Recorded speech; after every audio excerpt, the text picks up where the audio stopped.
U zhvillua takimi I radhës së Këshillit Vendor të Sigurisë Publike I drejtuar nga kryetari I Bashkisë Kukës Albert Halile me pjesëmarrjen e përfaqësuesve të institucioneve ligjbaztuese, strukturave të emergjencave, arsimit, shërbimeve sociale dhe aktorëve të tjerë lokal. Takimi u përqendruar në analizën e situatës aktuale të sigurisë në territorin e bashkisë, evidentimin e problematikave më të hasura si dhe në forcimin e bashkëpunimit ndër-institucional për parandalimin e fenomeneve që cënojnë rendin dhe qetësinë publike. Gjatë diskutimeve u trajtuan çështjet që lidhen me rritjen e sigurisë në zonat urbane dhe rurale, parandalimin e konflikteve, ndërgjegjësimin e komunitetit, sigurinë rrugore, si dhe masat parandaluese në institucionet arsimore. Një vëmendje veçantë u kushtua bashkëpunimit të vazhdueshëm mes policisë së shtetit, bashkisë dhe institucioneve të tjera me qëllim reagimin në kohë dhe parandalimin e çdo situate që mund të rrezikojë jetën dhe pronën e qytetarëve. Kryetari I Bashkisë Kukës Albert Halila I theksoi se siguria publike mbetet një prioritet I padiskutueshëm I qeverisjes vendore, duke nënvizuar se vetëm përmes koordinimit të ngushtë mes institucioneve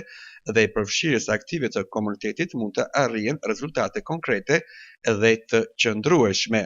Në përfundim të takimit u dakortuan masat konkrete për intensifikimin e kontrolleve në zonat e problematike, rritjen e prezencës institucionale në terren si dhe zhvillimin e fushatave informuese për qytetarët.